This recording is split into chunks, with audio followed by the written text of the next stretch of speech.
Dernier exemple, avant de passer à l'autre section. Un compteur de 4 bits, donc de 16 comptes.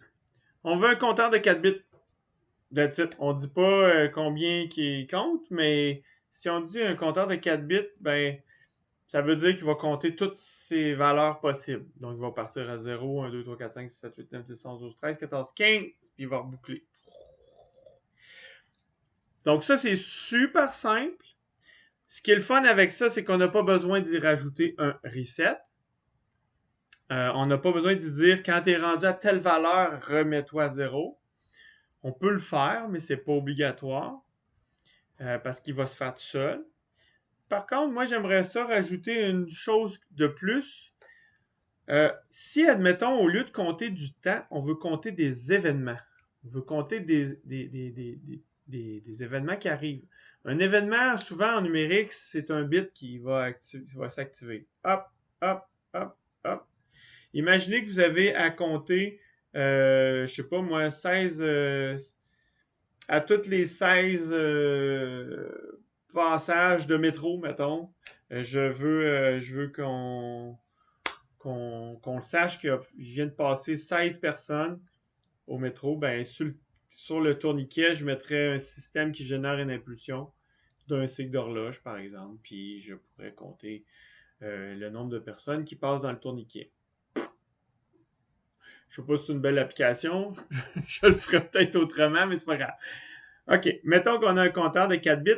Puis je veux me rajouter quelque chose qui va me dire quand est-ce compter. On l'a vu dans le lab, là.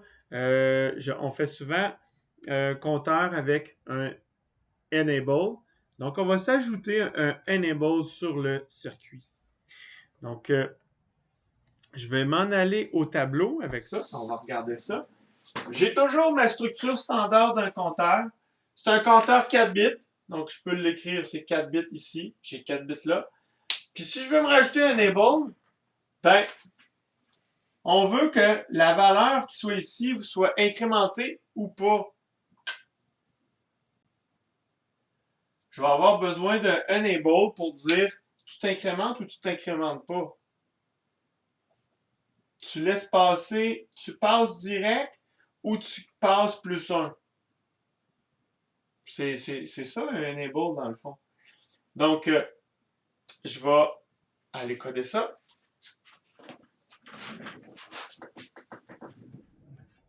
Donc, ça nous donne quoi? On va aller encore dans Notepad++. C'est pas là pantoute, c'est ici. Je vais me faire un nouveau. En fait, je vais enregistrer ça sous. Enregistrer sous.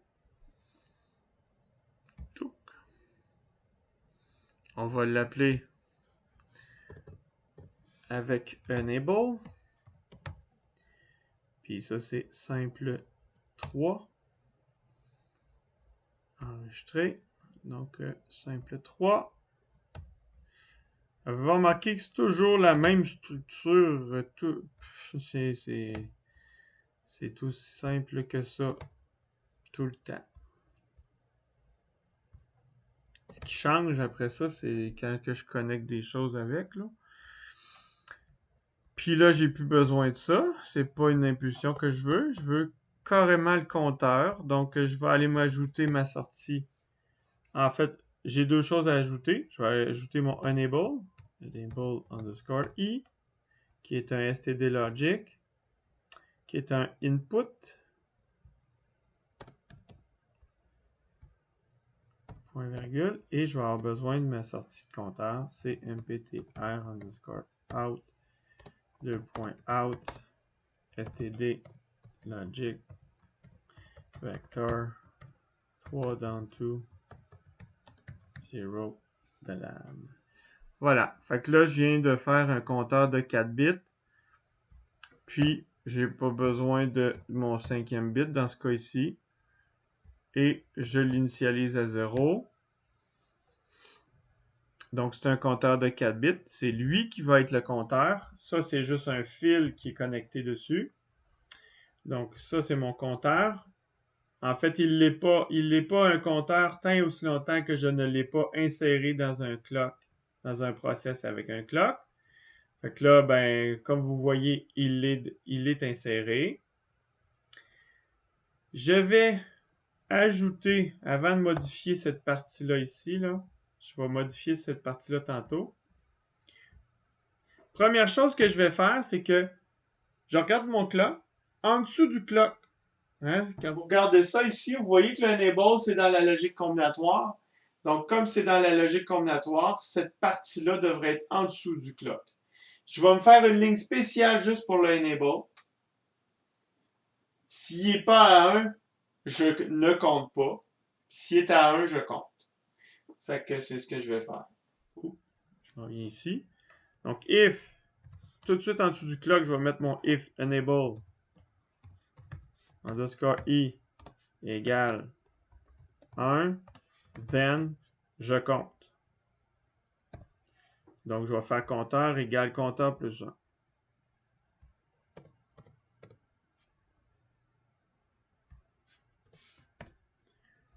Else, si j'ai pas enable, compteur égale compteur. Pas plus 1. Copier, coller, clac. Je vais enlever le plus 1 qui est ici. Tadam! Voilà, je viens de me faire un compteur qui est sensible sur le enable. Il va compter des événements. Le nombre de fois que je vais avoir enable actif, ça va faire incrémenter. Si je veux faire en sorte que ça compte plus d'éléments, bien évidemment, je vais tout simplement me faire un compteur de plus de bits. OK? D'ailleurs, je peux en profiter pour vous montrer d'autres trucs. Je vais commencer par mettre un other 0 ici. Comme ça, je vais pouvoir changer le nombre de bits. OK? Si je veux faire en sorte que mon compteur compte plus de possibilités, puis je voudrais que ça soit programmable. Je voudrais prendre mon code là, qui est là, puis changer le nombre de bits sans avoir à tout modifier le code, mais juste modifier une variable. Je vais utiliser ce qu'on appelle les génériques ici. Fait que je vais venir faire un générique. OK? Générique, j'ouvre une parenthèse, je ferme la parenthèse, point virgule, et je vais lui donner un nom à cette variable-là. Je peux l'appeler par exemple nbbit underscore, comme c'est une variable ou une constante, c'est une constante dans le fond. Moi j'aime bien ça mettre des C pour dire c'est pas une valeur quelconque, là, c'est moi qui l'ai défini. Okay? Donc nbbit C, 2 points. C'est pas un stdlogic, ça va être un integer. Integer. Tu vois, il reconnaît. C'est un entier, vous allez comprendre pourquoi. Puis, je vais l'initialiser, cette valeur-là, à 4, pour dire 4 bits. Et là, je vais tout simplement utiliser cette variable-là pour définir la taille de mes boss. Donc, je vais copier. Puis ici, regardez, j'ai 4, ça donne 3. Fait que je vais dire, ben, ça va être nbbit moins 1. Même chose ici. nbbit moins 1. Et là, ça fait en sorte que mon compteur, il est générique. D'où l'idée du mot générique. Générique dans le sens que je le paramétrise à ma manière. Fait que là, si je veux avoir un compteur de 4 bits, il est déjà fonctionnel.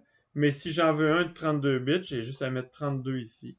Et tout le reste va fonctionner. Il va tomber à 31 dans to 0, 31 dans to 0, puis le other 0 va mettre tous des zéros dedans. Ça devient un compteur paramétrisable. Paramétrable. Ouf, ouf, ouf. OK?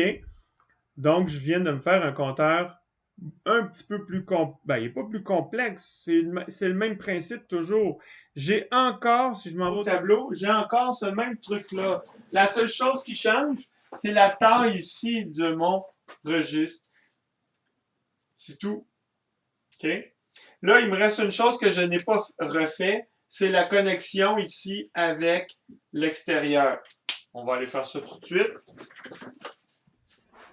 Donc, c'est pas bien long, hein? Je prends mon compteur out. Il a la même taille que mon compteur interne. Donc, assignation à compteur S, point virgule.